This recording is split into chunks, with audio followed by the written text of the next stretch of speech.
ਮੇਰਾ ਨਾਮ ਮੰਜੂ ਹੈ। ਮੈਂ ਇੱਕ ਛੋਟੇ ਜਿਹੇ ਪਿੰਡ ਦੀ ਇੱਕ ਮਾਸੂਮ ਕੁੜੀ ਹਾਂ। ਮੇਰੇ ਪਰਿਵਾਰ ਵਿੱਚ ਮੇਰੇ ਦਾਦਾ ਦਾਦੀ, ਇੱਕ ਵਿਧਵਾ ਭੂਆ ਅਤੇ ਮੇਰੇ ਚਾਚਾ ਚਾਚੀ ਰਹਿੰਦੇ ਸਨ। ਮੈਂ ਲਗਭਗ 15 ਸਾਲ ਦੀ ਸੀ। ਇੱਕ ਦਿਨ ਰਾਤ ਦੇ 2 ਵਜੇ ਮੇਰੀ ਮਾਂ ਨੇ ਮੈਨੂੰ ਡਰਾ ਦਿੱਤਾ। ਉਹ ਮੈਨੂੰ ਬਹੁਤ ਬੁਰੀ ਤਰ੍ਹਾਂ ਹਿਲਾ ਰਹੀ ਸੀ। ਰੱਬ ਹੀ ਜਾਣੇ, ਪਤਾ ਨਹੀਂ ਰਾਤ ਦੇ ਇਸ ਸਮੇਂ ਕੀ ਹੋ ਗਿਆ ਸੀ। ਮੈਨੂੰ ਉਸ ਤੇ ਬਹੁਤ ਹੈਰਾਨੀ ਹੋਈ, ਕਿਉਂਕਿ ਨਾ ਤਾਂ ਸਕੂਲ ਦਾ ਸਮਾਂ ਸੀ ਅਤੇ ਨਾ ਹੀ ਘਰ ਦਾ ਕੋਈ ਕੰਮ ਸੀ। ਰਾਤ ਦੇ 2 ਵਜੇ ਸਨ।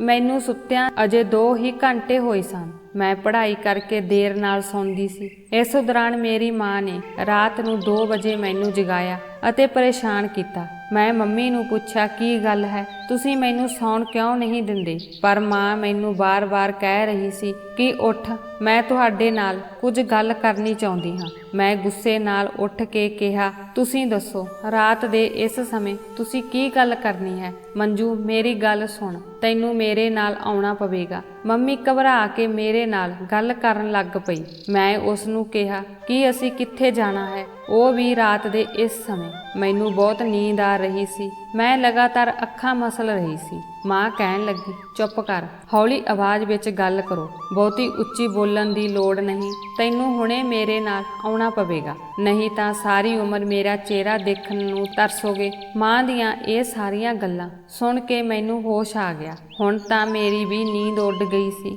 ਮੈਂ ਆਪਣੀ ਮਾਂ ਨੂੰ ਪੁੱਛਿਆ, ਤੁਸੀਂ ਕਿਸ ਬਾਰੇ ਗੱਲ ਕਰ ਰਹੇ ਹੋ? ਆਖਰ ਕੀ ਹੋਇਆ ਹੈ? ਮੰਮੀ ਨੇ ਮੈਨੂੰ ਕਿਹਾ ਕਿ ਜ਼ਿਆਦਾ ਗੱਲ ਨਾ ਕਰੋ ਅਤੇ ਮੇਰੀ ਮਾਂ ਬਣਨ ਦੀ ਕੋਸ਼ਿਸ਼ ਨਾ ਕਰੋ। ਮੈਂ ਤੇਰੀ ਮਾਂ ਹਾਂ, ਤੂੰ ਮੇਰੀ ਮਾਂ ਨਹੀਂ। ਤੁਸੀਂ ਇੰਨੇ ਸਵਾਲ ਜਵਾਬ ਪੁੱਛ ਰਹੇ ਹੋ। ਜੇ ਤੁਸੀਂ ਜਾਣਾ ਚਾਹੁੰਦੇ ਹੋ ਤਾਂ ਜਲਦੀ ਖੜੇ ਹੋ ਜਾਓ, ਆਪਣਾ ਸਮਾਨ ਬੰਨ੍ਹ ਕੇ ਮੇਰੇ ਨਾਲ ਆਓ, ਨਹੀਂ ਤਾਂ ਤੁਸੀਂ ਮੈਨੂੰ ਦੁਬਾਰਾ ਮਿਲਣ ਲਈ ਤਰਸੋਗੇ। ਫਿਰ ਤੁਸੀਂ ਆਪਣੀ ਦਾਦੀ ਅਤੇ ਤੁਹਾਡੀ ਭੂਆ ਦੇ ਨਾਲ ਰਹਿੰਦੇ ਰਹੋ, ਜੋ ਤੁਹਾਨੂੰ ਇਨਸਾਨ ਨਹੀਂ ਸਮਝਦੇ। ਤੁਸੀਂ ਦੇਖਿਆ ਹੈ ਕਿ ਉਹ ਤੁਹਾਡੇ ਨਾਲ ਕਿਵੇਂ ਵਿਹਾਰ ਕਰਦੇ ਹਨ। ਮੈਂ ਇਸ ਸਭ ਤੋਂ ਤੰਗ ਆ ਗਈ ਹਾਂ। ਹੁਣ ਚੱਲ, ਜੇ ਤੂੰ ਮੇਰੇ ਨਾਲ ਆਉਣਾ ਹੈ ਤਾਂ ਜਲਦੀ ਉੱਠ। ਮਾਂ ਦੀ ਗੱਲ ਸੁਣ ਕੇ ਮੈਂ ਕਾਫੀ ਡਰ ਗਈ। ਮੈਂ ਮੰਮੀ ਨੂੰ ਕਿਹਾ ਕਿ ਮੈਂ ਕਿਤੇ ਨਹੀਂ ਜਾਣਾ ਚਾਹੁੰਦੀ ਅਤੇ ਜੇ ਤੁਸੀਂ ਜਾਣਾ ਹੈ ਤਾਂ ਤੁਸੀਂ ਜਾ ਸਕਦੇ ਹੋ। ਮੰਮੀ ਨੇ ਮੈਨੂੰ ਕਿਹਾ ਕਿ ਠੀਕ ਹੈ, ਤੁਸੀਂ ਇੱਥੇ ਹੀ ਰਹੋ ਅਤੇ ਇਸ ਘਰ ਵਿੱਚ ਮਰਦੇ ਰਹੋ। ਆਖਰਕਾਰ ਮੈਂ ਤੁਹਾਨੂੰ ਇਸ ਦਿਨ ਲਈ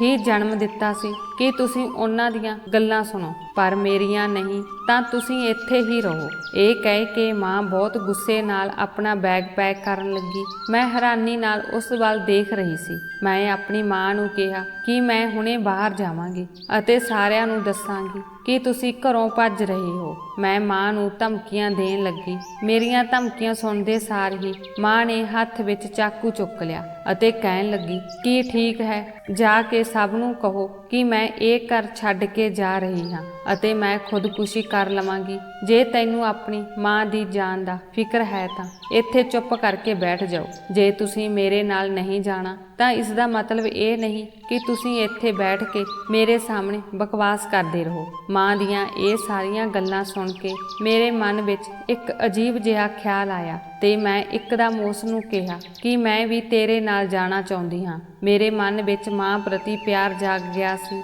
ਮਾਂ ਮੇਰੇ ਵੱਲ ਦੇਖ ਕੇ ਮੁਸਕਰਾਉਣ ਲੱਗ ਪਈ ਤੇ ਕਹਿਣ ਲੱਗੀ ਕਿ ਬੇਟੀ, ਮੈਂ ਤੈਨੂੰ ਕਦੇ ਵੀ ਦੁਨੀਆ ਦੇ ਸਾਹਮਣੇ ਅਪਮਾਨਿਤ ਨਹੀਂ ਹੋਣ ਦੇਣਾ ਚਾਹੁੰਦੀ। ਮੈਨੂੰ ਤੁਹਾਡੀ ਚਿੰਤਾ ਹੈ, ਇਸੇ ਲਈ ਮੈਂ ਤੁਹਾਨੂੰ ਇੱਥੋਂ ਆਪਣੇ ਨਾਲ ਲੈ ਜਾ ਰਹੀ ਹਾਂ। ਮੈਂ ਤੇਰੇ ਲਈ ਸਾਰੀ ਦੁਨੀਆ ਨਾਲ ਲੜ ਸਕਦੀ ਹਾਂ, ਪਰ ਹੁਣ ਇੱਥੇ ਰਹਿਣਾ ਮੇਰੇ ਲਈ ਆਸਾਨ ਨਹੀਂ ਹੈ।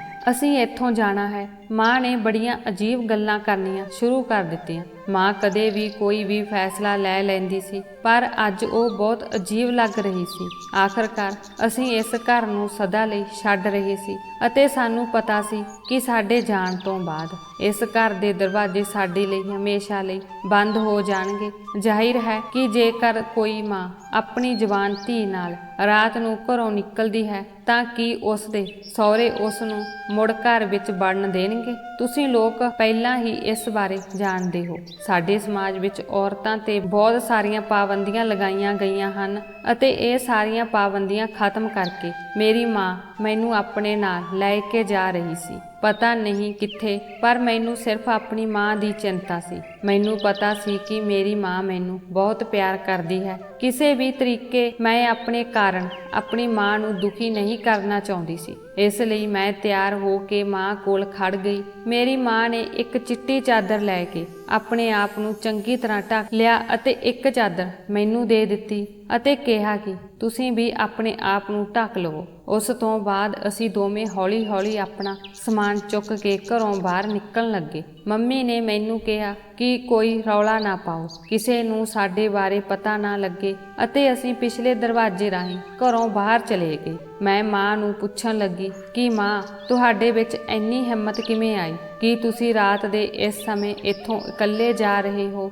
ਜਦੋਂ ਅਸੀਂ ਘਰ ਛੱਡ ਰਹੇ ਹਾਂ ਤਾਂ ਯਕੀਨਨ ਸਵੇਰੇ ਕੋਈ ਨਾ ਕੋਈ ਸਾਡੇ ਬਾਰੇ ਪਤਾ ਲਗਾਵੇਗਾ। ਮਾਂ, ਤੁਹਾਨੂੰ ਕਿਸੇ ਗੱਲ ਦੀ ਪਰਵਾਹ ਨਹੀਂ ਕਿ ਉਹ ਲੋਕ ਸਾਡੇ ਬਾਰੇ ਕੀ ਸੋਚਣਗੇ। ਮਾਂ ਮੈਨੂੰ ਕਹਿਣ ਲੱਗੀ ਕਿ ਜਦੋਂ ਅਸੀਂ ਰੇਲ ਗੱਡੀ ਵਿੱਚ ਚੜਾਂਗੇ ਤਾਂ ਮੈਂ ਤੈਨੂੰ ਸਭ ਕੁਝ ਦੱਸਾਂਗੀ। ਅਸੀਂ ਕਿਸੇ ਤਰ੍ਹਾਂ ਲੁਕ ਛਿਪ ਕੇ ਰੇਲਵੇ ਸਟੇਸ਼ਨ ਵੱਲ ਚਲੇ ਗਏ ਅਤੇ ਨਜੀਬਾਬਾਦ ਜਾਣ ਵਾਲੀ ਰੇਲ ਗੱਡੀ ਵਿੱਚ ਚੜ ਗਏ। ਮੈਂ ਮਾਂ ਨੂੰ ਉਹੀ ਸਵਾਲ ਦੁਹਰਾਇਆ। ਮਾਂ ਕਹਿਣ ਲੱਗੀ, ਤੈਨੂੰ ਪਤਾ ਹੈ ਕਿ ਜਿਸ ਥਾਂ ਤੂੰ ਜਾ ਰਹੀ ਹੈ ਉੱਥੇ ਅਸੀਂ ਦੋਵੇਂ ਸੁਰੱਖਿਅਤ ਰਹਾਂਗੇ। ਮੈਂ ਆਪਣੀ ਮਾਂ ਨੂੰ ਕਿਹਾ, ਤੁਸੀਂ ਇਸ ਤਰ੍ਹਾਂ ਕਹਿ ਰਹੇ ਹੋ ਜਿਵੇਂ ਮੈਂ ਰੁੱਖ ਤੋਂ ਡਿੱਗਿਆ ਫਲ ਹਾਂ। ਮਾਂ ਗੁੱਸੇ ਵਿੱਚ ਕਹਿਣ ਲੱਗੀ, ਚੁੱਪ ਕਰਕੇ ਬੈਠ ਜਾ, ਤੈਨੂੰ ਕੁਝ ਸਮਝ ਨਹੀਂ ਆਵੇਗਾ। ਮੈਂ ਮਾਂ ਨੂੰ ਕਿਹਾ, ਮਾਂ ਹੁਣ ਤੁਸੀਂ ਦੱਸੋ ਅਸੀਂ ਕਿੱਥੇ ਜਾ ਰਹੇ ਹਾਂ? ਮੰਮੀ ਮੈਨੂੰ ਕਹਿਣ ਲੱਗੀ, ਮੰਜੂ ਤੈਨੂੰ ਨਹੀਂ ਪਤਾ ਤੇਰੀ ਭੂਆ ਨੇ ਕੀ ਕੀਤਾ ਸੀ? ਉਹ ਮੇਰੀ ਜਾਨ ਲੈਣਾ ਚਾਹੁੰਦੀ ਸੀ। ਅਜਿਹਾ ਇਸ ਲਈ ਕਿਉਂਕਿ ਤੁਹਾਡੇ ਪਿਤਾ ਜੀ ਇੱਥੇ ਨਹੀਂ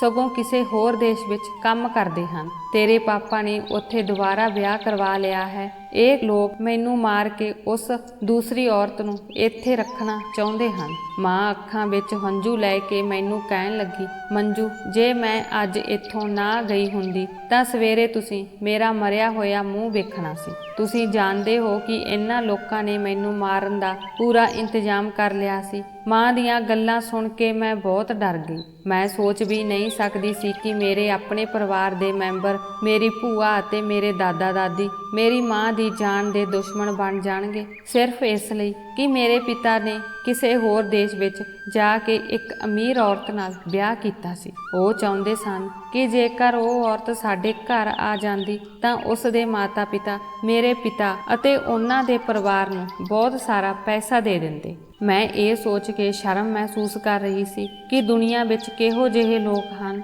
ਮਾਂ ਨੇ ਦੱਸਣਾ ਸ਼ੁਰੂ ਕਰ ਦਿੱਤਾ ਕਿ ਉਹ ਸਿਰਫ ਉਸੇ ਔਰਤ ਨੂੰ ਘਰ ਵਿੱਚ ਲਿਆਉਣਾ ਚਾਹੁੰਦੇ ਹਨ ਅਤੇ ਦੂਜੀ ਔਰਤ ਨੂੰ ਦਿਖਾਉਣਾ ਚਾਹੁੰਦੇ ਹਨ ਕਿ ਉਹਨਾਂ ਦੇ ਪੁੱਤਰ ਦੀ ਪਹਿਲੀ ਪਤਨੀ ਨਹੀਂ ਹੈ। ਇਸੇ ਲਈ ਉਹ ਤੁਹਾਡੀ ਮਾਂ ਨੂੰ ਰਸਤੇ ਤੋਂ ਹਟਾਉਣਾ ਚਾਹੁੰਦੇ ਸਨ। ਮਾਂ ਦੀ ਗੱਲ ਸੁਣ ਕੇ ਮੈਂ ਬਹੁਤ ਪਰੇਸ਼ਾਨ ਹੋਈ। ਮੇਰੇ ਦਿਮਾਗ ਨੇ ਕੰਮ ਕਰਨਾ ਬੰਦ ਕਰ ਦਿੱਤਾ ਸੀ। ਮੇਰੇ ਮਨ ਵਿੱਚ ਇੱਕ ਹੀ ਖਿਆਲ ਆ ਰਿਹਾ ਸੀ ਕਿ ਹੁਣ ਅਸੀਂ ਆਪਣੇ ਪਿਤਾ ਤੋਂ ਬਿਨਾਂ ਸਾਰੀ ਉਮਰ ਕਿਵੇਂ ਗੁਜ਼ਾਰਾਂਗੇ। ਮੈਂ ਮਾਂ ਨੂੰ ਪੁੱਛਿਆ, ਮੰਮੀ ਜੀ ਪਿਤਾ ਜੀ ਕਦੇ ਸਾਡੇ ਨਾਲ ਨਹੀਂ ਹੋਣਗੇ? ਸਾਨੂੰ ਉਹਨਾਂ ਦੇ ਬਿਨਾਂ ਰਹਿਣਾ ਪਵੇਗਾ। ਮਾਂ ਨੇ ਕਿਹਾ, ਹਾਂ ਬੇਟੀ, ਸਾਨੂੰ ਤੇਰੇ ਪਿਤਾ ਤੋਂ ਬਿਨਾਂ ਜ਼ਿੰਦਗੀ ਗੁਜ਼ਾਰਨੀ ਪਵੇਗੀ। ਹੁਣ ਤੁਸੀਂ ਸਮਝ ਗਏ ਹੋ ਕਿ ਤੁਹਾਡੇ ਪਿਤਾ ਸਾਡੇ ਨਹੀਂ ਹਨ। ਉਹ ਸਾਨੂੰ ਉਸ ਦੂਸਰੀ ਔਰਤ ਨਾਲ ਕਦੇ ਵੀ ਕਬੂਲ ਨਹੀਂ ਕਰਨਗੇ। ਇਸੇ ਲਈ ਮੈਂ ਤੈਨੂੰ ਉਸ ਘਰ ਤੋਂ ਦੂਰ ਲੈ ਆਈ ਹਾਂ। ਜਦੋਂ ਉਹਨਾਂ ਨੂੰ ਪਤਾ ਲੱਗ ਜਾਵੇਗਾ ਕਿ ਮੈਂ ਤੈਨੂੰ ਆਪਣੇ ਨਾਲ ਲੈ ਕੇ ਉਸ ਘਰੋਂ ਭੱਜ ਗਈ ਹਾਂ, ਇਹ ਸੁਣ ਕੇ ਉਹ ਸਾਨੂੰ ਬਿਲਕੁਲ ਵੀ ਸਵੀਕਾਰ ਨਹੀਂ ਕਰਨਗੇ। ਉਹ ਅੰਦਾਜ਼ਾ ਲਗਾਉਣਗੇ ਕਿ ਮੈਂ ਤੁਹਾਨੂੰ ਵਿਗਾੜਨਾ ਜਾਂ ਮੈਂ ਤੁਹਾਨੂੰ ਵੇਚਣ ਲਈ ਕਿਤੇ ਲੈ ਗਈ ਹਾਂ। ਹਾਲਾਂਕਿ ਬੇਟੀ, ਤੁਸੀਂ ਜਾਣਦੇ ਹੋ ਕਿ ਮੈਂ ਤੁਹਾਨੂੰ ਕਿੰਨਾ ਪਿਆਰ ਕਰਦੀ ਹਾਂ। ਮਾਂ ਨੇ ਮੈਨੂੰ ਜੱਫੀ ਪਾਉਂਦੇ ਕਿਹਾ। ਮੈਂ ਅਤੇ ਮਾਂ ਦੋਵੇਂ ਇੱਕ ਦੂਜੇ ਨੂੰ ਜੱਫੀ ਪਾ ਕੇ ਰੋਣ ਲੱਗ ਪਏ। ਮੈਂ ਕਦੇ ਨਹੀਂ ਸੋਚਿਆ ਸੀ ਕਿ ਮੈਨੂੰ ਇਸ ਤਰ੍ਹਾਂ ਆਪਣਾ ਘਰ ਛੱਡਣਾ ਪਵੇਗਾ। ਪਿਤਾ ਜੀ ਨੇ ਸਾਨੂੰ ਦੋਵਾਂ ਨੂੰ ਛੱਡ ਦਿੱਤਾ ਸੀ, ਉਹ ਵੀ ਅੱਧ ਵਿਚਕਾਰ, ਤੇ ਉਹ ਵੀ ਉਸ ਹੋਰ ਅਮੀਰ ਔਰਤ ਨਾਲ ਵਿਆਹ ਕਰਵਾਉਣ ਲਈ। ਸਾਡੇ ਮਾਂ ਧੀ ਲਈ ਇਸ ਤੋਂ ਬਾਅਦ ਦੁੱਖ ਕੀ ਹੋ ਸਕਦਾ ਹੈ। ਰੇਲ ਗੱਡੀ ਵਿੱਚ ਸਾਡੇ ਸਾਹਮਣੇ ਇੱਕ ਨੌਜਵਾਨ ਬੈਠਾ ਸੀ। ਮੈਂ ਦੇਖਿਆ ਕਿ ਮੁੰਡਾ ਸਾਡੀ ਗੱਲ ਬੜੇ ਧਿਆਨ ਨਾਲ ਸੁਣ ਰਿਹਾ ਸੀ। ਉਹ ਸਾਡੇ ਵੱਲ ਇਸ ਤਰ੍ਹਾਂ ਦੇਖ ਰਿਹਾ ਸੀ ਜਿਵੇਂ ਉਹ ਸਾਨੂੰ ਪਹਿਲਾਂ ਹੀ ਜਾਣਦਾ ਹੋਵੇ। ਸਫ਼ਰ ਬਹੁਤ ਲੰਬਾ ਸੀ। ਸ਼ਾਇਦ ਉਹ ਵੀ ਸਾਡੀਆਂ ਗੱਲਾਂ ਸੁਣ ਕੇ ਆਪਣਾ ਮਨੋਰੰਜਨ ਕਰ ਰਿਹਾ ਸੀ ਜਾਂ ਸਾਡੇ ਵੱਲ ਹੀ ਦੇਖ ਰਿਹਾ ਸੀ। ਕਰੀਬ 8 ਘੰਟੇ ਦੇ ਸਫ਼ਰ ਤੋਂ ਬਾਅਦ ਅਸੀਂ ਨਜੀਬਾਬਾਦ ਪਹੁੰਚ ਗਏ ਸੀ। ਫਿਰ ਅਸੀਂ ਸਟੇਸ਼ਨ ਤੋਂ ਆਟੋ ਫੜਿਆ। ਮੈਂ ਤੇ ਮਾਂ ਉਸ ਵਿੱਚ ਬੈਠ ਗਏ ਤੇ ਕੌਣ ਜਾਣੇ ਕਿੱਥੇ ਜਾ ਰਹੇ ਸੀ। ਮੰਮੀ ਨੇ ਰਿਕਸ਼ਾ ਚਾਲਕ ਨੂੰ ਇੱਕ ਪਤਾ ਦੱਸਿਆ ਅਤੇ ਉਸ ਨੂੰ ਇਸ ਪਤੇ ਤੇ ਛੱਡਣ ਲਈ ਕਿਹਾ। ਸਵੇਰ ਦੇ 11 ਵੱਜ ਚੁੱਕੇ ਸਨ। ਅਸੀਂ ਘਰ ਦੇ ਨੇੜੇ ਆ ਚੁੱਕੇ ਸੀ। ਇਹ ਘਰ ਕਾਫੀ ਪੁਰਾਣਾ ਲੱਗ ਰਿਹਾ ਸੀ, ਪਰ ਨੇੜੇ ਤੇੜੇ ਹੋਰ ਬਹੁਤ ਸਾਰੇ ਘਰ ਹੋਣ ਦੇ ਬਾਵਜੂਦ ਇਹ ਬਹੁਤ ਵੱਡਾ ਸੀ। ਪਰ ਉਹ ਘਰ ਕੁਝ ਵੱਖਰਾ ਸੀ। ਉਹ ਘਰ ਬਹੁਤ ਵੱਡਾ ਸੀ। ਮੈਂ ਮੰਮੀ ਨੂੰ ਪਾਗਲਾਂ ਵਾਂਗ ਕਿਹਾ, ਮੰਮੀ ਇਹ ਸਾਡਾ ਘਰ ਹੈ। ਮਾਂ ਨੇ ਮੈਨੂੰ ਕਿਹਾ ਕਿ ਤੂੰ ਪਾਗਲ ਹੋ ਗਈ ਹੈ, ਤੇਰੇ ਪਾਪਾ ਨੇ ਕਦੇ ਇੰਨੇ ਪੈਸੇ ਨਹੀਂ ਭੇਜੇ ਕਿ ਮੈਂ ਇੰਨਾ ਵੱਡਾ ਘਰ ਖਰੀਦਣ ਬਾਰੇ ਸੋਚ ਵੀ ਸਕਾਂ। ਮੈਂ ਹੁਣੇ ਹੀ ਆਪਣੇ ਕੁਝ ਗਹਿਣੇ ਰੱਖੇ ਹਨ, ਹੁਣ ਅਸੀਂ ਉਹਨਾਂ ਨਾਲ ਹੀ ਗੁਜ਼ਾਰਾ ਕਰਨਾ ਹੈ। ਮੈਂ ਇਹ ਘਰ ਦੇਖਿਆ ਹੈ। ਮੇਰਾ ਇੱਕ ਦੋਸਤ ਇਸ ਸ਼ਹਿਰ ਵਿੱਚ ਰਹਿੰਦਾ ਹੈ, ਉਸ ਦੀ ਮਦਦ ਨਾਲ ਮੈਂ ਇਹ ਘਰ ਕਿਰਾਏ ਤੇ ਲਿਆ ਹੈ। ਹੁਣ ਅਸੀਂ ਇਸ ਘਰ ਵਿੱਚ ਰਹਾਂਗੇ ਅਤੇ ਮੈਂ ਤੁਹਾਨੂੰ ਇਸ ਸ਼ਹਿਰ ਦੇ ਸਭ ਤੋਂ ਵੱਡੇ ਸਕੂਲ ਵਿੱਚ ਦਾਖਲਾ ਕਰਵਾਵਾਂਗੀ। ਮੇਰਾ ਸੁਪਨਾ ਹੈ ਕਿ ਤੁਹਾਨੂੰ ਡਾਕਟਰ ਬਣਾਉਣਾ ਹੈ। ਤੁਸੀਂ ਮੇਰਾ ਸੁਪਨਾ ਜ਼ਰੂਰ ਪੂਰਾ ਕਰੋ। ਮਾਂ ਦੀ ਗੱਲ ਸੁਣ ਕੇ ਮੈਂ ਬਹੁਤ ਖੁਸ਼ ਹੋਈ। ਮੈਂ ਆਪਣੀ ਮਾਂ ਨੂੰ ਕਿਹਾ ਕਿ ਮੈਂ ਤੁਹਾਡਾ ਸੁਪਨਾ ਜ਼ਰੂਰ ਪੂਰਾ ਕਰਾਂਗੀ। ਮਾਤਾ ਜੀ ਨੇ ਮੈਨੂੰ ਬਹੁਤ ਪਿਆਰ ਕੀਤਾ ਅਤੇ ਅਸੀਂ ਉਸ ਘਰ ਵਿੱਚ ਦਾਖਲ ਹੋਏ। ਮੈਂ ਸੋਚ ਰਹੀ ਸੀ ਕਿ ਘੱਟੋ ਘੱਟ ਇਹ ਮਾਹੌਲ ਉਸ ਘਰ ਨਾਲੋਂ ਚੰਗਾ ਸੀ। ਉਸ ਘਰ ਵਿੱਚ ਸਿੱਖਿਆ ਨੂੰ ਬਹੁਤੀ ਮਹੱਤਤਾ ਨਹੀਂ ਦਿੱਤੀ ਜਾਂਦੀ ਸੀ। ਮੈਂ ਉਸ ਘਰ ਦੇ ਹਰ ਕੋਨੇ ਨੂੰ ਵੇਖਣ ਲੱਗੀ ਅਤੇ ਸਾਰਾ ਘਰ ਦੇਖ ਕੇ ਬਹੁਤ ਖੁਸ਼ ਹੋਈ। ਘਰ ਸੱਚਮੁੱਚ ਬਹੁਤ ਵੱਡਾ ਅਤੇ ਸੁੰਦਰ ਸੀ। ਆਲੇ ਦੁਆਲੇ ਦਾ ਮਾਹੌਲ ਵੀ ਕਾਫੀ ਵਧੀਆ ਸੀ। ਗਲੀਆਂ ਬਹੁਤ ਚੌੜੀਆਂ ਸਨ ਅਤੇ ਮੈਂ ਪਹਿਲੀ ਵਾਰ ਉਸ ਘਰ ਤੋਂ ਇਲਾਵਾ ਸ਼ਹਿਰ ਦਾ ਮਾਹੌਲ ਦੇਖਿਆ ਸੀ। ਮੈਨੂੰ ਇਹ ਸਭ ਬਹੁਤ ਨਵਾਂ ਅਤੇ ਵੱਖਰਾ ਲੱਗਿਆ। ਅਸੀਂ ਇੱਥੇ ਰਹਿਣ ਲੱਗ ਪਏ। ਸਾਨੂੰ ਇੱਥੇ ਆਏ ਨੂੰ 3 ਮਹੀਨੇ ਹੋ ਗਏ ਸਨ। ਸਾਡੇ ਘਰ ਦੇ ਦਰਵਾਜ਼ੇ ਤੇ ਦਸਤਕ ਹੋਈ। ਮੈਂ ਦਰਵਾਜ਼ਾ ਖੋਲ੍ਹਿਆ ਤੇ ਦਰਵਾਜ਼ੇ ਤੇ ਇੱਕ ਮੁੱਛ ਵਾਲਾ ਆਦਮੀ ਖੜਾ ਦੇਖਿਆ। ਮੈਂ ਅੰਦਰ ਜਾ ਕੇ ਮਾਂ ਨੂੰ ਦੱਸਿਆ ਕਿ ਕੋਈ ਬਾਹਰ ਆਇਆ ਹੈ। ਉਸ ਨੇ ਮੈਨੂੰ ਕਿਹਾ ਕਿ ਤੈਨੂੰ ਕਿਸਨੇ ਕਿਹਾ ਕਿ ਜਾ ਕੇ ਦਰਵਾਜ਼ਾ ਖੋਲੋ? ਅਗਲੀ ਵਾਰ ਕੋਈ ਵੀ ਆਵੇ ਤੁਸੀਂ ਤੁਰੰਤ ਆ ਕੇ ਮੈਨੂੰ ਦੱਸਣਾ। ਮੈਂ ਮਾਂ ਨੂੰ ਦੇਖ ਕੇ ਹੈਰਾਨ ਰਹਿ ਗਈ। ਉਸਨੇ ਮੈਨੂੰ ਕਿਹਾ ਕਿ ਹੁਣ ਜਲਦੀ ਜਾ ਕੇ ਕਿਤੇ ਲੁਕ ਜਾਓ, ਕਿਸੇ ਦੇ ਸਾਹਮਣੇ ਆਉਣ ਦੀ ਲੋੜ ਨਹੀਂ। ਮੈਂ ਆਪਣੇ ਕਮਰੇ ਵਿੱਚ ਚਲੀ ਗਈ। ਮਾਤਾ ਨੇ ਦੱਸਿਆ ਕਿ ਉਹ ਮਕਾਨ ਮਾਲਕ ਸੀ ਅਤੇ ਐਡਵਾਂਸ ਲੈਣ ਲਈ ਆਇਆ ਸੀ। ਮਾਂ ਨੇ ਜਾ ਕੇ ਉਸ ਨੂੰ ਪੈਸੇ ਦਿੱਤੇ ਅਤੇ ਦਰਵਾਜ਼ਾ ਬੰਦ ਕਰਕੇ ਅੰਦਰ ਆ ਗਈ। ਮਾਂ ਮੈਨੂੰ ਦੇਖ ਕੇ ਬਹੁਤ ਗੁੱਸੇ ਹੋਈ। ਮੈਂ ਉਸ ਨੂੰ ਪੁੱਛਿਆ ਕਿ ਕੀ ਹੋਇਆ। ਮਾਂ ਉਸਨੇ ਗੱਲ ਨੂੰ ਮੋੜ ਦਿੱਤਾ ਅਤੇ ਕਿਹਾ, ਇੰਨੀ ਚਿੰਤਾ ਨਾ ਕਰੋ, ਮੈਂ ਤੁਹਾਨੂੰ ਕਿਸੇ ਚੰਗੇ ਸਕੂਲ ਵਿੱਚ ਦਾਖਲਾ ਕਰਵਾਉਣਾ ਚਾਹੁੰਦੀ ਹਾਂ। ਦੱਸੋ ਤੁਸੀਂ ਕਿਹੜੇ ਕਾਲਜ ਵਿੱਚ ਪੜ੍ਹਨਾ ਚਾਹੁੰਦੇ ਹੋ? ਮਾਂ ਮੇਰੇ ਕੋਲ ਆ ਕੇ ਕਹਿਣ ਲੱਗੀ, ਮਾਂ ਮੈਨੂੰ ਬਹੁਤ ਪਿਆਰ ਕਰਦੀ ਸੀ। ਕੁਝ ਦਿਨਾਂ ਬਾਅਦ ਮੇਰਾ ਦਾਖਲਾ ਹੋ ਗਿਆ ਅਤੇ ਮੈਂ ਸਕੂਲ ਜਾਣਾ ਸ਼ੁਰੂ ਕਰ ਦਿੱਤਾ। ਜਿਸ ਸਕੂਲ ਵਿੱਚ ਮੇਰਾ ਦਾਖਲਾ ਹੋਇਆ ਸੀ ਉਹ ਸਕੂਲ ਬਹੁਤ ਵਧੀਆ ਸੀ, ਪਰ ਉਹ ਬਹੁਤ ਮਹਿੰਗਾ ਸੀ। ਉੱਥੇ ਪੈਸੇ ਨਾਲ ਸਭ ਕੁਝ ਮਿਲਦਾ ਸੀ। ਕਾਪੀਆਂ ਕਿਤਾਬਾਂ ਵੀ ਮਹਿੰਗੀਆਂ ਸਨ ਅਤੇ ਸਕੂਲ ਦੀਆਂ ਫੀਸਾਂ ਵੀ ਬਹੁਤ ਜ਼ਿਆਦਾ ਸਨ। ਪਿੰਡ ਵਿੱਚ ਹਰ ਚੀਜ਼ ਸਸਤੀ ਸੀ। ਮੈਂ ਉੱਥੇ ਦੇ ਸਰਕਾਰੀ ਸਕੂਲ ਵਿੱਚ ਪੜ੍ਹਦੀ ਸੀ। ਇਸੇ ਕਰਕੇ ਪਿੰਡ ਦੇ ਸਕੂਲ ਦੇ ਮੁਕਾਬਲੇ ਸ਼ਹਿਰ ਦਾ ਸਕੂਲ ਮੈਨੂੰ ਬਹੁਤ ਮਹਿੰਗਾ ਲੱਗਦਾ ਸੀ। ਜਦੋਂ ਮੈਂ ਇਹ ਗੱਲ ਆਪਣੀ ਮਾਂ ਨੂੰ ਦੱਸੀ ਤਾਂ ਉਹ ਸੋਚਣ ਲੱਗ ਪਈ ਅਤੇ ਕਹਿਣ ਲੱਗੀ, ਮੰਜੂ ਤੈਨੂੰ ਚਿੰਤਾ ਕਰਨ ਦੀ ਲੋੜ ਨਹੀਂ। ਮੈਂ ਸਿਰਫ ਤੇਰੀ ਮਾਂ ਹੀ ਨਹੀਂ, ਤੇਰਾ ਪਿਤਾ ਵੀ ਹਾਂ। ਹੁਣ ਤੋਂ ਅਜਿਹੀਆਂ ਚੀਜ਼ਾਂ ਬਾਰੇ ਨਾ ਸੋਚੋ। ਭਾਵੇਂ ਕਿੰਨਾ ਵੀ ਖਰਚਾ ਆਵੇ ਮੈਂ ਚੁੱਕਣ ਲਈ ਤਿਆਰ ਹਾਂ। ਬਸ ਆਪਣੀ ਪੜ੍ਹਾਈ ਤੇ ਧਿਆਨ ਦਿਓ। ਮਾਂ ਮੈਨੂੰ ਇਹ ਕਹਿ ਕੇ ਬਹੁਤ ਦਿਲਾਸਾ ਦਿੰਦੀ ਸੀ। ਪਰ ਪਿਛਲੇ ਕੁਝ ਦਿਨਾਂ ਤੋਂ ਮੈਂ ਦੇਖ ਰਹੀ ਸੀ ਕਿ ਘਰ ਵਿੱਚ ਨਵੀਆਂ ਚੀਜ਼ਾਂ ਆਉਣ ਲੱਗ ਪਈਆਂ ਜੋ ਅਸੀਂ ਕਦੇ ਵੀ ਆਪਣੇ ਪੈਸੇ ਨਾਲ ਨਹੀਂ ਖਰੀਦ ਸਕਦੇ ਸੀ। ਫਿਰ ਇੱਕ ਦਿਨ ਸਾਡੇ ਘਰ ਇੱਕ ਅਜੀਬ ਗੱਲ ਹੋਈ। ਮੈਂ ਕਾਲਜ ਤੋਂ ਘਰ ਆਈ। ਉਸ ਦਿਨ ਮੈਂ ਕਾਲਜ ਤੋਂ ਛੁੱਟੀ ਲੈ ਕੇ ਆਈ ਸੀ। ਉਸ ਦਿਨ ਮੇਰੀ ਤਬੀਅਤ ਠੀਕ ਨਹੀਂ ਸੀ। ਜਿਵੇਂ ਹੀ ਮੈਂ ਛੁੱਟੀ ਲੈ ਕੇ ਘਰ ਆਈ ਤਾਂ ਘਰ ਦਾ ਦਰਵਾਜ਼ਾ ਖੁੱਲ੍ਹਾ ਦੇਖ ਕੇ ਮੈਂ ਹੈਰਾਨ ਰਹਿ ਗਈ।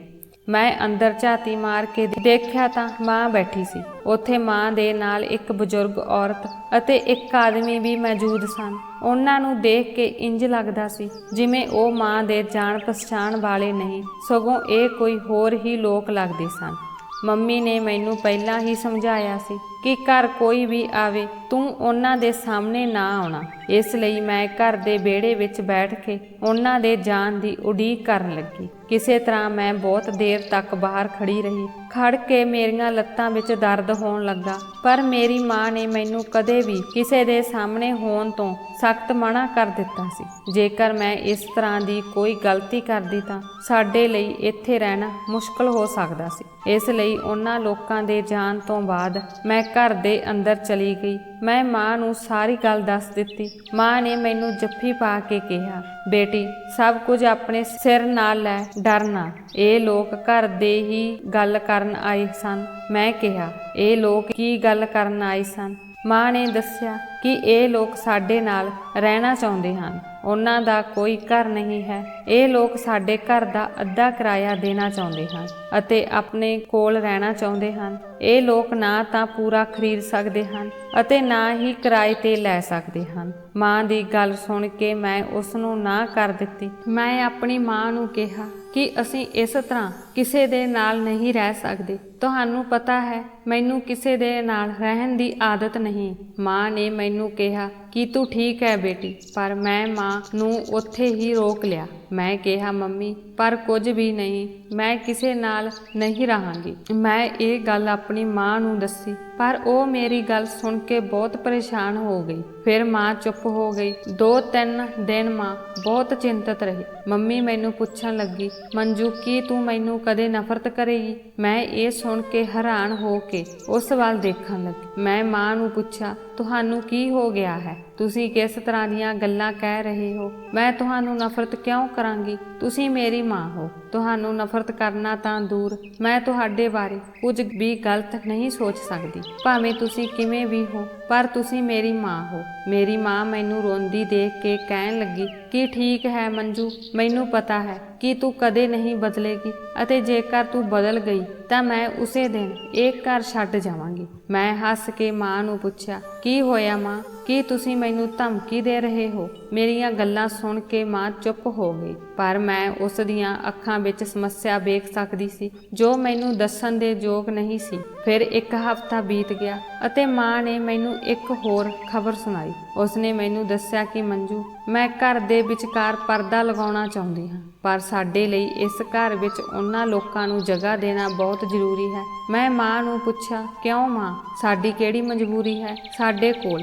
ਪੈਸੇ ਦੀ ਇੰਨੀ ਵੀ ਕਮੀ ਨਹੀਂ ਹੈ। ਤੁਸੀਂ ਇਸ ਘਰ ਨੂੰ ਅੱਧੇ ਵਿੱਚ ਵੰਡੋ। ਤੁਸੀਂ ਉਸ ਮਕਾਨ ਮਾਲਕ ਨੂੰ ਕਿਉਂ ਨਹੀਂ ਸਮਝਾਉਂਦੇ? ਮਾਂ ਨੇ ਮੈਨੂੰ ਕਿਹਾ, ਬੇਟੀ ਤੂੰ ਬਿਲਕੁਲ ਠੀਕ ਕਹਿ ਰਹੀ ਹੈ। ਸਾਡੇ ਕੋਲ ਰੱਬ ਦਾ ਦਿੱਤਾ ਸਭ ਕੁਝ ਹੈ, ਪਰ ਫਿਰ ਵੀ ਸਾਨੂੰ ਉਹਨਾਂ ਲੋਕਾਂ ਨੂੰ ਇਸ ਘਰ ਵਿੱਚ ਥਾਂ ਦੇਣੀ ਹੀ ਪਵੇਗੀ। ਮਕਾਨ ਮਾਲਕ ਮੇਰੀ ਗੱਲ ਸੁਣਨ ਨੂੰ ਤਿਆਰ ਨਹੀਂ। ਹੁਣ ਮੈਂ ਮਾਂ ਤੇ ਕੀ ਜ਼ੋਰ ਪਾ ਸਕਦੀ ਸੀ? ਆਖਰ ਉਸ ਨੂੰ ਵੀ ਉਸ ਮਕਾਨ ਮਾਲਕ ਨੇ ਮਜਬੂਰ ਕਰ ਦਿੱਤਾ। ਮੈਂ ਕੁਝ ਦਿਨਾਂ ਤੋਂ ਇਹ ਨੋਟ ਕਰ ਰਹੀ ਸੀ ਕਿ ਉਹ ਸਾਡੇ ਘਰ ਬਹੁਤ ਵਧੀਆ ਪਕਵਾਨ ਬਣਦੇ ਸਨ। ਸਾਡੇ ਘਰ ਦੁੱਧ, ਸਬਜ਼ੀਆਂ, ਚੌਲ, ਫਲ, ਹਰ ਤਰ੍ਹਾਂ ਦਾ ਸਮਾਨ ਸੀ। ਹੁਣ ਸਾਡੇ ਘਰ ਕਿਸੇ ਕਿਸਮ ਦੀ ਕੋਈ ਕਮੀ ਨਹੀਂ ਸੀ। ਮਾਂ ਹਮੇਸ਼ਾ ਇਹੀ ਕਿਹਾ ਕਰਦੀ ਸੀ ਕਿ ਸਾਡੇ ਕੋਲ ਰੱਬ ਦਾ ਦਿੱਤਾ ਸਭ ਕੁਝ ਹੈ। ਮੈਂ ਕਾਫੀ ਦੇਰ ਤੋਂ ਇਹ ਸਭ ਹੁੰਦਾ ਦੇਖ ਰਹੀ ਸੀ। ਸਾਨੂੰ ਇੱਥੇ ਆਏ ਨੂੰ 3 ਸਾਲ ਹੋ ਗਏ ਸਨ। ਜਦੋਂ ਅਸੀਂ ਇੱਥੇ ਆਏ ਤਾਂ ਸਾਡੇ ਕੋਲ ਕੁਝ ਨਹੀਂ ਸੀ, ਪਰ ਹੌਲੀ-ਹੌਲੀ ਸਾਡੇ ਘਰ ਦੇ ਹਾਲਾਤ ਸੁਧਰ ਗਏ। ਮੰਮੀ ਜੀ 25,000 ਰੁਪਏ ਦਾ ਫਰਿੱਜ ਵੀ ਲੈ ਆਏ ਸਨ ਅਤੇ ਘਰ ਵਿੱਚ ਇੱਕ ਟੀਵੀ, ਕੱਪੜੇ ਧੋਣ ਵਾਲੀ ਵਾਸ਼ਿੰਗ ਮਸ਼ੀਨ ਮੌਜੂਦ ਸੀ। ਘਰ ਵਿੱਚ ਨਵੇਂ ਸੋਫੇ ਵੀ ਆ ਗਏ ਸਨ। ਮੰਮੀ ਜੀ ਹਰ ਮਹੀਨੇ ਮੇਰੀ ਫੀਸ ਬੜੇ ਧਿਆਨ ਨਾਲ ਜਮ੍ਹਾਂ ਕਰਵਾਉਂਦੇ ਸਨ। ਉੱਥੇ ਹੀ ਮਹਿਮਾਨਾਂ ਲਈ ਇੱਕ ਕਮਰਾ ਵੀ ਸਜਾਇਆ ਗਿਆ ਸੀ, ਪਰ ਪਤਾ ਨਹੀਂ ਕਿਉਂ ਮਾਂ ਰੱਬ ਦੇ ਸਾਹਮਣੇ ਬੈਠ ਕੇ ਆਪਣੀ ਕਿਸ ਗਲਤੀ ਦੀ ਮਾਫੀ ਮੰਗਦੀ ਸੀ ਅਤੇ ਮੈਨੂੰ ਵੀ ਮਾਫ ਕਰਨ ਲਈ ਕਹਿੰਦੀ ਸੀ। ਜਦੋਂ ਮੈਂ ਉਸ ਨੂੰ ਪੁੱਛਿਆ ਕਿ ਉਹ ਕਿਹੜੀ ਗਲਤੀ ਬਾਰੇ ਗੱਲ ਕਰ ਰਹੀ ਹੈ ਤਾਂ ਉਸਨੇ ਕਿਹਾ ਕਿ ਇਹ ਉਹੀ ਗਲਤੀ ਸੀ ਜੋ ਮੈਂ ਉਸ ਪਿੰਡ ਛੱਡਣ ਤੋਂ ਬਾਅਦ ਕੀਤੀ ਸੀ। ਮੈਂ ਬਿਨਾਂ ਦੱਸੇ ਪਿੰਡ ਛੱਡ ਆਈ ਸੀ, ਇਸ ਲਈ ਮੈਨੂੰ ਲੱਗਦਾ ਸੀ ਕਿ ਮਾਂ ਮੇਰੇ ਨਾਲ ਝੂਠ ਬੋਲ ਰਹੀ ਹੈ। ਮਾਂ ਮੈਨੂੰ ਇਹ ਕਹਿੰਦੀ ਹੁੰਦੀ ਸੀ ਕਿ ਮੰਜੂ ਕਦੇ ਵੀ ਲੋਕਾਂ ਦੀਆਂ ਗੱਲਾਂ ਵਿੱਚ ਨਾ ਆਵੀਂ। ਪਤਾ ਨਹੀਂ ਮਾਂ ਕਿਹੜੀਆਂ-ਕਿਹੜੀਆਂ ਗੱਲਾਂ ਕਰਦੀ ਰਹਿੰਦੀ ਸੀ। ਮੈਨੂੰ ਕੁਝ ਸਮਝ ਨਹੀਂ ਆ ਰਿਹਾ ਸੀ। ਘਰ ਦਾ ਮਾਹੌਲ ਵੀ ਅਜੀਬ ਹੁੰਦਾ ਜਾ ਰਿਹਾ ਸੀ। ਘਰ ਵਿੱਚ ਨਵੀਆਂ-ਨਵੀਆਂ ਚੀਜ਼ਾਂ ਦਾ ਹੋਣਾ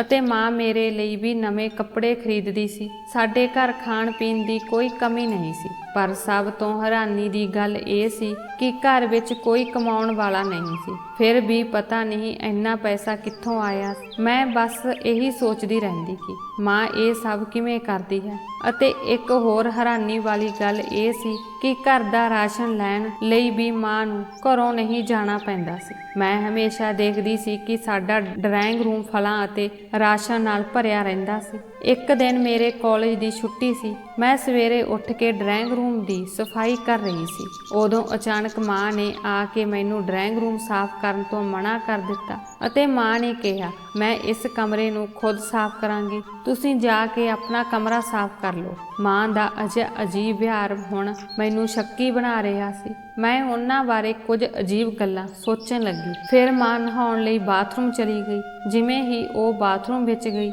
ਮੈਂ ਡਰਾਇੰਗ ਰੂਮ ਵਿੱਚ ਦਾਖਲ ਹੋਈ। ਮੈਂ ਉੱਥੇ ਜਾ ਕੇ ਦੇਖਿਆ ਕਿ ਉੱਥੇ ਬਹੁਤ ਸਾਰਾ ਸਮਾਨ ਪਿਆ ਸੀ। ਇੱਕ ਪਾਸੇ ਫਲ ਅਤੇ ਬਹੁਤ ਸਾਰਾ ਰਾਸ਼ਨ ਸੀ। ਇਸ ਦੇ ਨਾਲ ਹੀ ਇੱਕ ਡਾਇਰੀ ਵੀ ਰੱਖੀ ਹੋਈ ਸੀ। ਮੈਨੂੰ ਨਹੀਂ ਪਤਾ ਕਿ ਇਸ ਉੱਤੇ ਕਿਹੜਾ ਲੇਖਾ ਜੋਖਾ ਲਿਖਿਆ ਹੋਇਆ ਸੀ, ਪਰ ਮੈਂ ਇਹ ਸਭ ਸਮਝਣ ਦੇ ਯੋਗ ਨਹੀਂ ਸੀ। ਮੈਂ ਅਜੇ ਉਸ ਡਾਇਰੀ ਨੂੰ ਦੇਖ ਹੀ ਰਹੀ ਸੀ ਜਦੋਂ ਮਾਂ ਝੱਟ ਡਰਾਇੰਗ ਰੂਮ ਵਿੱਚ ਆਈ ਤੇ ਉਹ ਮੈਨੂੰ ਡਾਂਟ ਕੇ ਕਹਿਣ ਲੱਗੀ, ਮੈਂ ਤੈਨੂੰ ਕਿਹਾ ਸੀ ਕਿ ਇਸ ਕਮਰੇ ਵਿੱਚ ਨਾ ਆਉਣਾ, ਪਰ ਤੂੰ ਮੇਰੀ ਗੱਲ ਨਹੀਂ ਸੁਣਦੀ। ਮੈਂ ਤੈਨੂੰ ਮਨਾ ਕੀਤਾ ਸੀ ਕਿ ਇੱਥੇ ਕਿਸੇ ਚੀਜ਼ ਨੂੰ ਹੱਥ ਨਾ ਲਾਉਣਾ, ਮੈਂ ਸਾਫ਼ ਕਰ ਦਿਆਂਗੀ, ਫਿਰ ਵੀ ਤੁਸੀਂ ਇੱਥੇ ਕਮਰੇ ਵਿੱਚ ਆਏ। ਮਾਂ ਮੇਰੇ ਤੇ ਬਹੁਤ ਗੁੱਸੇ ਸੀ। ਉਸਨੇ ਮੇਰਾ ਹੱਥ ਫੜ ਲਿਆ ਅਤੇ ਮੈਨੂੰ ਕਮਰੇ ਤੋਂ ਬਾਹਰ ਖਿੱਚ ਲਿਆ। ਮੈਂ ਮਾਂ ਨੂੰ ਪੁੱਛਿਆ, ਮਾਂ ਤੈਨੂੰ ਕੀ ਹੋ ਗਿਆ ਹੈ? ਮੈਂ ਸਿਰਫ ਇਸ ਕਮਰੇ ਵਿੱਚ ਆਈ ਸੀ, ਕਿਸੇ ਹੋਰ ਦੇ ਘਰ ਤਾਂ ਨਹੀਂ ਗਈ। ਠੀਕ, ਤੁਸੀਂ ਇੰਨੇ ਗੁੱਸੇ ਕਿਉਂ ਹੋ? ਉਸਨੇ ਮੇਰੀ ਗੱਲ ਤੇ ਜ਼ੋਰਦਾਰ ਥੱਪੜ ਮਾਰਿਆ। ਮੈਂ ਹੈਰਾਨੀ ਨਾਲ ਆਪਣੀ ਮਾਂ ਨੂੰ ਦੇਖਦੀ ਰਹੀ। ਮਾਂ ਨੇ ਮੈਨੂੰ ਕਿਹਾ ਕਿ ਮੈਂ ਤੇਰੀ ਮਾਂ ਹਾਂ, ਮੈਨੂੰ ਨਾ ਪੜਾ, ਆਪਣੇ ਕਮਰੇ ਵਿੱਚ ਜਾ। ਮਾਂ ਨੇ ਮੈਨੂੰ ਸਖਤੀ ਨਾਲ ਕਿਹਾ। ਹੁਣ ਮਾਂ ਦੀਆਂ ਸਾਰੀਆਂ ਗੱਲਾਂ ਮੇਰੀ ਸਮਝ ਤੋਂ ਬਾਹਰ ਸਨ। ਹਾਲਾਂਕਿ ਉਸ ਨੂੰ ਅਜਿਹਾ ਨਹੀਂ ਕਰਨਾ ਚਾਹੀਦਾ ਸੀ। ਮੈਂ ਆਪਣੇ ਕਮਰੇ ਵਿੱਚ ਜਾ ਕੇ ਬਹੁਤ ਰੋਣ ਲੱਗੀ। ਉਸ ਨੇ ਇਹ ਵੀ ਨਹੀਂ ਸੋਚਿਆ ਕਿ ਮੈਂ ਉਸ ਦੀ ਇਕਲੌਤੀ ਧੀ ਹਾਂ ਅਤੇ ਆਪਣੇ ਪਿਤਾ ਤੋਂ ਦੂਰ ਹਾਂ। ਮੈਂ ਇੱਕ ਨਾਜ਼ੁਕ ਦੌਰ ਵਿੱਚੋਂ ਲੰਘ ਰਹੀ ਸੀ। ਮੈਨੂੰ ਆਪਣੀ ਮਾਂ ਤੋਂ ਇਸ ਥੱਪੜ ਦੀ ਉਮੀਦ ਨਹੀਂ ਸੀ, ਪਰ ਮੇਰੀ ਮਾਂ ਨੇ ਇਸ ਗੱਲ ਦੀ ਪਰਵਾਹ ਨਹੀਂ ਕੀਤੀ। ਉਹ ਹਮੇਸ਼ਾ ਮੈਨੂੰ ਝਿੜਕਦੀ ਸੀ ਅਤੇ ਮੈਨੂੰ ਕਿਸੇ ਵੀ ਗੱਲ ਤੇ ਕੋਈ ਗੱਲ ਨਾ ਕਰਨ ਲਈ ਕਹਿੰਦੀ ਸੀ। ਮੈਂ 2 ਦਿਨ ਆਪਣੀ ਮਾਂ ਨਾਲ ਗੁੱਸੇ ਵਿੱਚ ਰਹੀ, ਕਿਉਂਕਿ ਮੈਨੂੰ ਨਹੀਂ ਪਤਾ ਸੀ ਕਿ ਉਹ ਇੰਨੀ ਛੋਟੀ ਜਿਹੀ ਗੱਲ ਲਈ ਮੈਨੂੰ ਥੱਪੜ ਮਾਰ ਸਕਦੀ ਹੈ। ਰਾਤ ਨੂੰ ਜਦੋਂ ਮੈਂ ਸੌਣ ਜਾ ਰਹੀ ਸੀ ਤਾਂ ਮਾਂ ਖਾਣਾ ਲੈ ਕੇ ਕਮਰੇ ਵਿੱਚ ਆਈ। ਮੈਂ 2 ਦਿਨਾਂ ਤੋਂ ਖਾਣਾ ਵੀ ਨਹੀਂ ਖਾਧਾ ਸੀ। ਮੰਮੀ ਜੀ ਮੇਰੇ ਤੋਂ ਮਾਫੀ ਮੰਗਣ ਲੱਗੇ ਅਤੇ ਕਿਹਾ ਕਿ ਇੰਨੀ ਦਿਨੀ ਮੈਂ ਬਹੁਤ ਪਰੇਸ਼ਾਨ ਹਾਂ ਅਤੇ ਇਸੇ ਲਈ ਮੈਂ ਗਲਤੀ ਨਾਲ ਤੈਨੂੰ ਥੱਪੜ ਮਾਰ ਦਿੱਤਾ ਸੀ, ਇਸ ਲਈ ਮੈਨੂੰ ਮਾਫ ਕਰਨਾ। ਮੈਂ ਉਹਨਾਂ ਨੂੰ ਇਸ ਤਰ੍ਹਾਂ ਮਾਫੀ ਮੰਗਦੀ ਨਹੀਂ ਦੇਖ ਸਕੀ, ਇਸ ਲਈ ਮੈਂ ਮੁਸਕਰਾ ਕੇ ਉਸ ਨੂੰ ਜੱਫੀ ਪਾ ਲਈ ਅਤੇ ਖਾਣਾ ਵੀ ਖਾਧਾ। ਉਸ ਦਿਨ ਤੋਂ ਬਾਅਦ ਮੈਨੂੰ ਮੇਰੀ ਮਾਂ ਦੀ ਕਿਸੇ ਗੱਲ ਦਾ ਬੁਰਾ ਨਹੀਂ ਲੱਗਾ। ਮੈਨੂੰ ਉਸਦੇ ਸਖਤ ਸੁਭਾਅ ਦੀ ਆਦਤ ਪੈ ਗਈ ਸੀ। ਇੱਕ ਦਿਨ ਮੈਂ ਆਪਣੇ ਕਮਰੇ ਵਿੱਚ ਬੈਠੀ ਸੋਚ ਰਹੀ ਸੀ ਕਿ ਉਸ ਦਿਨ ਕੁਝ ਗੜਬੜ ਹੋ ਗਈ ਜਦੋਂ ਮੇਰੀ ਮਾਂ ਨੇ ਗੁੱਸੇ ਵਿੱਚ ਆ ਕੇ ਮੈਨੂੰ ਥੱਪੜ ਮਾਰ ਦਿੱਤਾ। ਕੋਈ ਗੱਲ ਜ਼ਰੂਰ ਹੋਣੀ ਚਾਹੀਦੀ ਹੈ ਜੋ ਉਹਨਾਂ ਨੂੰ ਪਰੇਸ਼ਾਨ ਕਰਦੀ ਹੈ, ਨਹੀਂ ਤਾਂ ਕੋਈ ਮਾਂ ਆਪਣੀ ਧੀ ਨੂੰ ਕਮਰੇ ਵਿੱਚ ਜਾਣ ਲਈ ਥੱਪੜ ਕਿਉਂ ਮਾਰਦੀ? ਪਤਾ ਨਹੀਂ ਉਸ ਨੂੰ ਕਿਸ ਗੱਲ ਦੀ ਚਿੰਤਾ ਹੈ। ਉਹ ਮੈਨੂੰ ਆਪਣੀਆਂ ਸਮੱਸਿਆਵਾਂ ਬਾਰੇ ਵੀ ਨਹੀਂ ਦੱਸਦੀ। ਉਹ ਹਰ ਵੇਲੇ ਡੂੰਘੀ ਸੋਚ ਵਿੱਚ ਡੁੱਬੀ ਰਹਿੰਦੀ ਹੈ। ਜਦੋਂ ਮੈਂ ਉਸ ਨਾਲ ਗੱਲ ਕਰਨਾ ਚਾਹੁੰਦੀ ਹਾਂ ਤਾਂ ਉਹ ਹੈਰਾਨ ਹੋ ਜਾਂਦੀ ਸੀ। ਕੁਝ ਦਿਨਾਂ ਬਾਅਦ ਮਾਂ ਨੇ ਘਰ ਦੇ ਵਿਚਕਾਰ ਪਰਦਾ ਪਾ ਦਿੱਤਾ ਸੀ।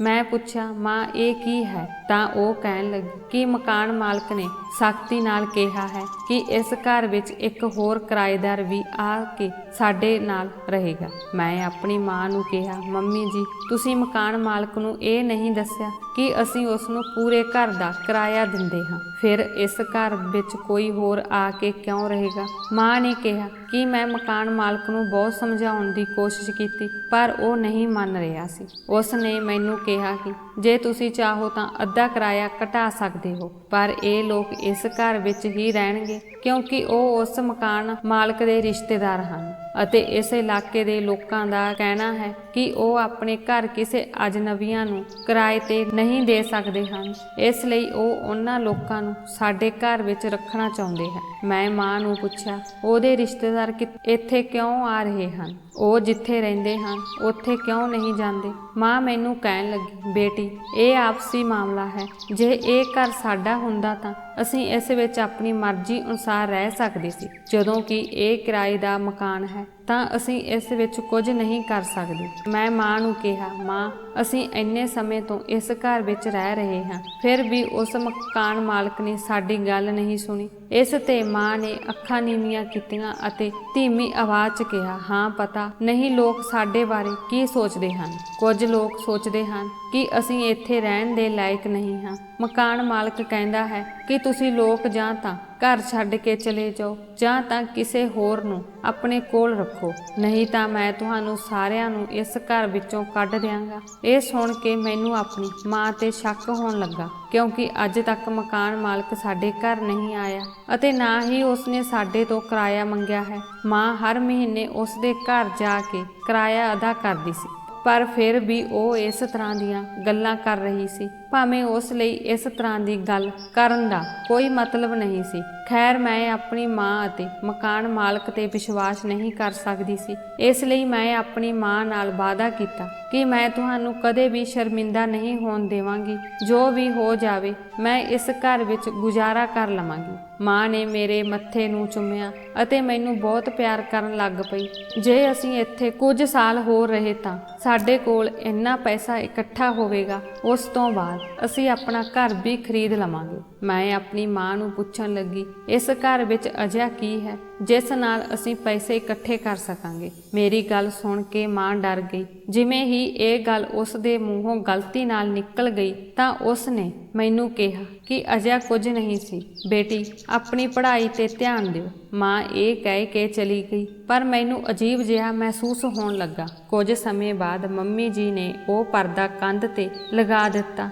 ਅਤੇ ਫਿਰ ਹੋਰ ਕਿਰਾਏਦਾਰ ਆ ਕੇ ਸਾਡੇ ਆਪਣੇ ਘਰ ਰਹਿਣ ਲੱਗ ਪਏ।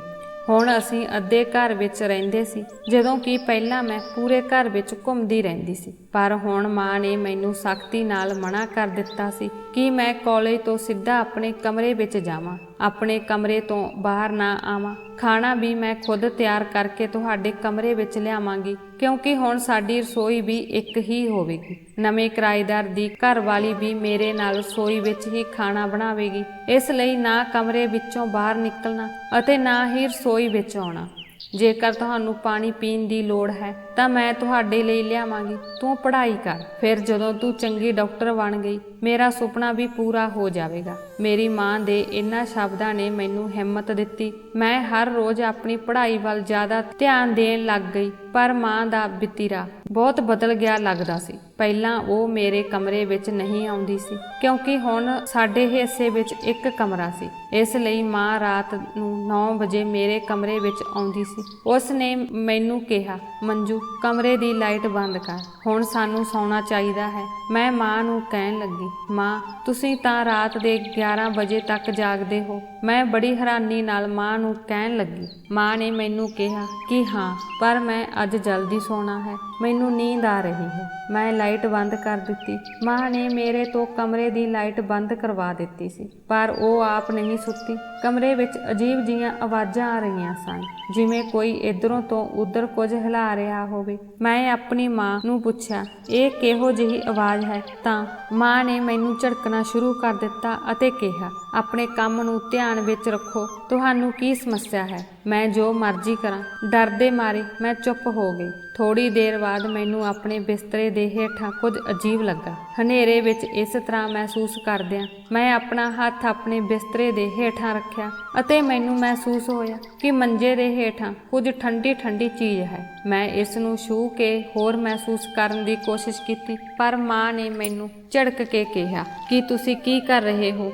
ਰਾਤ ਬਹੁਤ ਹੋ ਚੁੱਕੀ ਹੈ, ਤੁਸੀਂ ਆਰਾਮ ਨਾਲ ਸੋ ਨਹੀਂ ਸਕਦੇ। ਮੈਨੂੰ ਸਮਝ ਨਹੀਂ ਆ ਰਹੀ ਸੀ ਕਿ ਮੰਮੀ ਨੂੰ ਕਿਵੇਂ ਪਤਾ ਸੀ ਕਿ ਮੈਂ ਆਪਣਾ ਹੱਥ ਹੇਠਾਂ ਰੱਖ ਰਹੀ ਹਾਂ। ਮੈਂ ਹੈਰਾਨ ਸੀ, ਪਰ ਫਿਰ ਮੈਂ ਸੌਂ ਗਈ। ਪਰ 2 ਦਿਨਾਂ ਬਾਅਦ ਮੈਂ ਇਹ ਭੁੱਲ ਗਈ ਸੀ। ਹੁਣ ਰੋਜ਼ ਰਾਤ ਨੂੰ ਉਹ ਮੇਰੇ ਕਮਰੇ ਵਿੱਚ ਆ ਕੇ ਕਹਿੰਦੀ ਕਿ ਤੂੰ ਬਹੁਤ ਪੜ੍ਹ ਲਿਆ ਹੈ, ਹੁਣ ਤੁਸੀਂ ਆਪਣੀਆਂ ਕਿਤਾਬਾਂ ਬੰਦ ਕਰੋ, ਤਾਂ ਜੋ ਮੈਂ ਕਮਰੇ ਦੀ ਲਾਈਟ ਬੰਦ ਕਰ ਸਕਾਂ ਅਤੇ ਅਸੀਂ ਸੌਂ ਸਕੀਏ। ਵੈਸੇ ਵੀ ਹੁਣ ਬਿਜਲੀ ਦਾ ਬਿੱਲ ਬਹੁਤ ਜ਼ਿਆਦਾ ਆਉਣ ਲੱਗਾ ਹੈ, ਇਸ ਕਰਕੇ ਮੈਂ ਵੀ ਹੈਰਾਨ ਸੀ। ਮਾਂ ਨੇ ਮੈਨੂੰ ਕਦੇ ਵੀ ਪੜ੍ਹਾਈ ਕਰਨ ਤੋਂ ਮਨਾ ਨਹੀਂ ਕੀਤਾ, ਭਾਵੇਂ ਮੈਂ ਕਿੰਨੀਆਂ ਵੀ ਰਾਤ ਤੱਕ ਪੜ੍ਹਦੀ ਰਹਿੰਦੀ। ਅਸਲ ਵਿੱਚ ਉਹ ਹਮੇਸ਼ਾ ਇਹੀ ਕਹਿੰਦੀ ਸੀ ਕਿ ਤੁਸੀਂ ਆਪਣੀ ਪੜ੍ਹਾਈ ਤੇ ਧਿਆਨ ਦਿਓ, ਪਰ ਹੁਣ ਉਹ ਮੈਨੂੰ ਪੜ੍ਹਨ ਵੀ ਨਹੀਂ ਦਿੰਦੀ ਸੀ। ਰਾਤ ਦੇ 9 ਵਜਦੇ ਹੀ ਉਹ ਕਮਰੇ ਵਿੱਚ ਆ ਕੇ ਮੈਨੂੰ ਲਾਈਟਾਂ ਬੰਦ ਕਰਨ ਲਈ ਕਹਿੰਦੀ ਅਤੇ ਕਹਿੰਦੀ ਕਿ ਉਸ ਨੂੰ ਨੀਂਦ ਆ ਰਹੀ ਹੈ, ਮੈਂ ਸੌਣਾ ਚਾਹੁੰਦੀ ਹਾਂ। ਭਾਵੇਂ ਮਾਂ ਪੂਰੀ ਰਾਤ ਨਹੀਂ ਸੌਂਦੀ,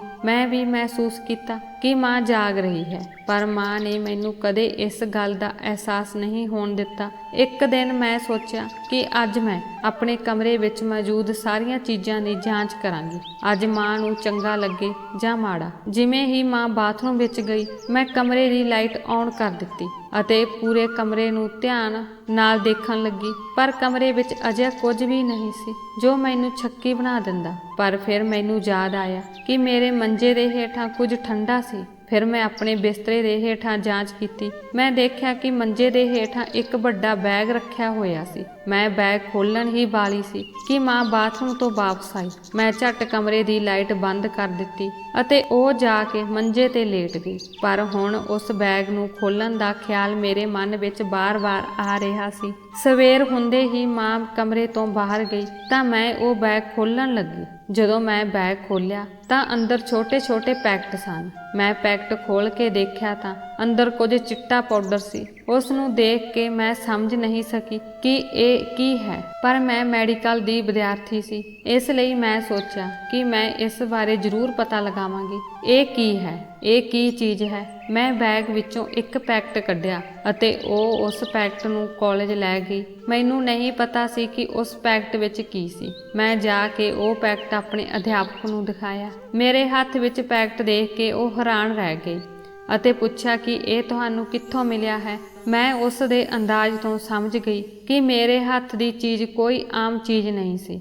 ਮੈਂ ਅਧਿਆਪਕ ਨੂੰ ਕਿਹਾ, ਮੈਨੂੰ ਇਹ ਬਾਹਰੋਂ ਮਿਲਿਆ ਹੈ। ਅਧਿਆਪਕ ਨੇ ਮੇਰੇ ਹੱਥੋਂ ਉਹ ਪੈਕਟ ਲੈ ਲਿਆ ਅਤੇ ਕਿਹਾ, ਭਵਿੱਖ ਵਿੱਚ ਸੜਕ ਤੇ ਪਈ ਅਜਿਹੀ ਕੋਈ ਚੀਜ਼ ਨਾ ਚੁੱਕੋ ਮੰਜੂ, ਤੇਰੇ ਵਰਗੀਆਂ ਮੁਟਿਆਰਾਂ ਲਈ ਇਹ ਗੱਲ ਬਿਲਕੁਲ ਵੀ ਠੀਕ ਨਹੀਂ ਹੈ। ਮੈਂ ਉਸ ਨੂੰ ਪੁੱਛਿਆ, ਅਧਿਆਪਕ ਇਹ ਕੀ ਚੀਜ਼ ਹੈ? ਉਸਨੇ ਮੈਨੂੰ ਕਿਹਾ, ਇਹ ਨਸ਼ਾ ਹੈ। ਜਿਸ ਨੇ ਵੀ ਇਸ ਨੂੰ ਸੜਕ ਤੇ ਰੱਖਿਆ ਹੈ ਉਹ ਇਸ ਚੀਜ਼ ਦਾ ਆਦੀ ਹੋਣਾ, ਨਹੀਂ ਤਾਂ ਕੋਈ ਆਮ ਆਦਮੀ ਨਸ਼ਾ ਨਹੀਂ ਕਰਦਾ। ਮੇਰੇ ਟੀਚਰ ਦੀ ਗੱਲ ਸੁਣ ਕੇ ਮੈਂ ਹੈਰਾਨ ਰਹਿ ਗਈ ਅਤੇ ਜਿਵੇਂ ਹੀ ਮੈਂ ਘਰ ਗਈ ਤਾਂ ਮੈਂ ਆਪਣੀ ਮਾਂ ਦੇ ਸਾਹਮਣੇ ਖੜੀ ਹੋ ਗਈ। ਮੈਂ ਆਪਣੀ ਮਾਂ ਵੱਲ ਦੇਖ ਕੇ ਕਿਹਾ, ਮਾਂ ਮੇਰੇ ਬੈੱਡ ਦੇ ਹੇਠਾਂ ਉਸ ਬੈਗ ਵਿੱਚ ਕੀ ਹੈ? ਮਾਂ ਕਹਿਣ ਲੱਗੀ, ਨਹੀਂ ਤਾਂ ਇਸ ਵਿੱਚ ਕੁਝ ਨਹੀਂ। ਮੈਂ ਮਾਂ ਨੂੰ ਕਿਹਾ ਕਿ ਤੇਰਾ ਝੂਠ ਹੋਰ ਨਹੀਂ ਚੱਲ ਸਕਦਾ, ਮੈਨੂੰ ਪਤਾ ਹੈ ਉਸ ਬੈਗ ਵਿੱਚ ਨਸ਼ੀਲੇ ਪਦਾਰਥ ਹਨ। ਮਾਂ ਨੇ ਘਬਰਾ ਕੇ ਮੇਰੇ ਮੂੰਹ ਤੇ ਹੱਥ ਰੱਖ ਕੇ ਕਿਹਾ, ਇਹ ਕੀ ਕਹਿ ਰਹੀ ਹੈ ਮੰਜੂ? ਤੂੰ ਪਾਗਲ ਹੋ ਗਈ ਹੈ? ਕੀ ਇਹ ਲੋਕ ਸੁਣਨਗੇ?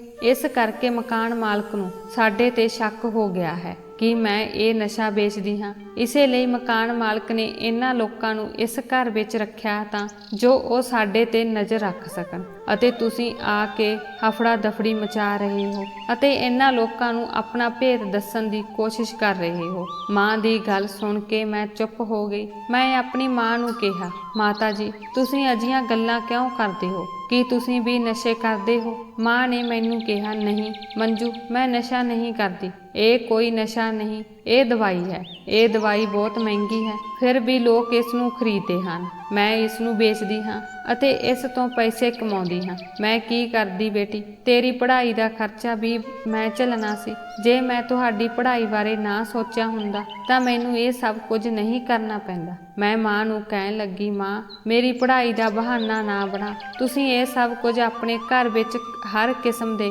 ਐਸ਼ੋ ਆਰਾਮ ਇਕੱਠਾ ਕਰਨ ਲਈ ਕੀਤਾ ਹੈ। ਮੈਂ ਇਹ ਬਰਦਾਸ਼ਤ ਨਹੀਂ ਕਰ ਸਕਦੀ। ਮੇਰੀ ਮਾਂ ਗੈਰ ਕਾਨੂੰਨੀ ਕੰਮ ਕਰਦੀ ਹੈ ਅਤੇ ਗੈਰ ਕਾਨੂੰਨੀ ਕੰਮ ਕਰਕੇ ਹੀ ਪੈਸੇ ਕਮਾਉਂਦੀ ਹੈ। ਮੈਂ ਆਪਣੀ ਮਾਂ ਨਾਲ ਬਹੁਤ ਗੁੱਸੇ ਹਾਂ। ਹੁਣ ਤਾਂ ਮੈਂ ਕਾਲਜ ਜਾਣਾ ਵੀ ਛੱਡ ਦਿੱਤਾ ਸੀ। ਮੈਂ ਆਪਣੀ ਮਾਂ ਨੂੰ 5 ਦਿਨ ਦਾ ਸਮਾਂ ਦਿੱਤਾ। ਜੇਕਰ ਉਹ ਇਹ ਕੰਮ ਛੱਡ ਦਿੰਦੀ ਹੈ ਤਾਂ ਮੈਂ ਉਸ ਨਾਲ ਇਸ ਘਰ ਵਿੱਚ ਰਹਾਂਗੀ, ਅਤੇ ਜੇਕਰ ਉਹ ਇਹ ਕੰਮ ਨਹੀਂ ਛੱਡਦੀ ਤਾਂ ਮੈਂ ਘਰ ਅਤੇ ਮਾਂ ਨੂੰ ਛੱਡ ਦੇਵਾਂਗੀ।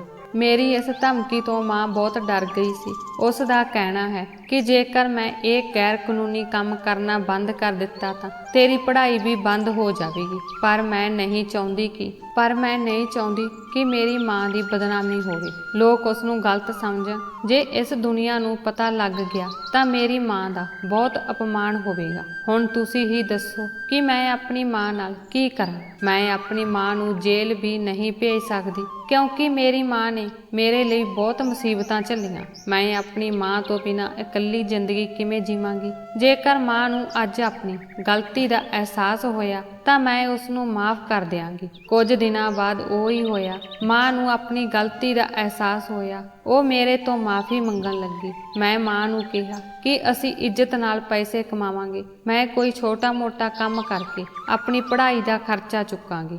ਤੁਹਾਨੂੰ ਚਿੰਤਾ ਕਰਨ ਦੀ ਲੋੜ ਨਹੀਂ ਹੈ। ਪਰ ਹੁਣ ਸਵਾਲ ਇਹ ਸੀ ਕਿ ਇੰਨੇ ਪੈਕਟਾਂ ਦਾ ਕੀ ਕਰੀਏ। ਰਾਤ ਨੂੰ ਅਸੀਂ ਉਹ ਸਾਰੇ ਪੈਕਟ ਪਾਣੀ ਵਿੱਚ ਸੁੱਟ ਦਿੱਤੇ ਤਾਂ ਜੋ ਕਿਸੇ ਨੂੰ ਪਤਾ ਨਾ ਲੱਗ ਸਕੇ। ਹੁਣ ਮੈਂ ਅਤੇ ਮੇਰੀ ਮਾਂ ਇੱਜ਼ਤ ਦੀ ਜ਼ਿੰਦਗੀ ਜੀ ਰਹੇ ਹਾਂ। ਸਾਡੇ ਘਰ ਪੈਸੇ ਦੀ ਥੋੜੀ ਕਮੀ ਨਹੀਂ ਸੀ, ਪਰ ਹੁਣ ਅਸੀਂ ਕਿਸੇ ਗੱਲੋਂ ਡਰਦੇ ਨਹੀਂ ਸੀ। ਮੇਰੀ ਮਾਂ ਵੀ ਹੁਣ ਬੇਫਿਕਰ ਹੋ ਗਈ। ਕੁਝ ਸਮੇਂ ਬਾਅਦ ਮੈਂ ਵੀ ਡਾਕਟਰ ਬਣ ਕੇ ਆਪਣੇ ਘਰ ਦੇ ਹਾਲਾਤਾਂ ਨੂੰ ਸੰਭਾਲ ਲਵਾਂਗੀ। ਇਹ ਮੇਰੀ ਕਹਾਣੀ ਸੀ ਦੋਸਤੋ। ਉਮੀਦ ਹੈ ਤੁਹਾਨੂੰ ਸਾਡੀ ਕਹਾਣੀ ਪਸੰਦ ਆਈ ਹੋਵੇਗੀ। ਜੇਕਰ ਤੁਹਾਨੂੰ ਕਹਾਣੀ ਚੰਗੀ ਲੱਗੀ ਤਾਂ ਵੀਡੀਓ ਨੂੰ ਲਾਈਕ ਕਰੋ। ਜੇਕਰ ਚੈਨਲ ਤੇ ਨਵੇਂ ਹੋ ਤਾਂ ਚੈਨਲ ਨੂੰ ਸਬਸਕ੍ਰਾਈਬ ਕਰੋ ਅਤੇ ਕਿਰਪਾ ਕਰਕੇ ਨੋਟੀਫਿਕੇਸ਼ਨ ਨੂੰ ਦਬਾਓ ਤਾਂ ਜੋ ਤੁਹਾਨੂੰ ਅਗਲੀ ਅਪਡੇਟ ਸਭ ਤੋਂ ਪਹਿਲਾਂ ਮਿਲ ਸਕੇ। ਧੰਨਵਾਦ।